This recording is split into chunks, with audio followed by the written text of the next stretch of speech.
Here's the key fob for your Toyota Highlander. First thing we'll do is we'll get this physical key out. So press over there and get the key out and put the key right over there in that slot. Put it in the way I'm showing and then give it a firm twist. That's gonna pry this key fob open. There you go. And now it's open. Now this side with the buttons, make sure it's facing down or else the buttons will fall out and that's just extra work for you. Put that side on the desk, get this cover off. Now let's get this middle part with the battery out of there. And now let's get the battery out, and for that again you will be using your physical key. Put it right over there the way I'm showing and then pry it out, and out it comes. The battery size is CR2032. The positive side is marked with the plus sign, the negative side has no markings on it. Check the link in the description to buy the new battery from Amazon, and then we'll put the new battery back in with the positive side facing upwards and put it in the way I'm showing and then press it down to secure it. Let's press this button here. The light's working, which is good.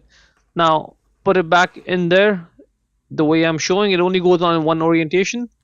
Just put it there, and now you see this little button we were pressing to get the physical key out. Sometimes that metal clip may just pop out and you'll have to put it back in. So I'm just going to show you in detail how this works. So if yours does pop out, it makes it easier for you to put it back in. Now let's just go ahead, get that other part, put it back on, align it, press it to secure the clips, and let's not forget to put the physical key back in the key fob. And let's go outside and try this out. This is working good. And that is pretty much it. Hope you found it useful. Before we go, let me give a quick shout out to Naya Motors Inc. for letting us use the car today to film the videos.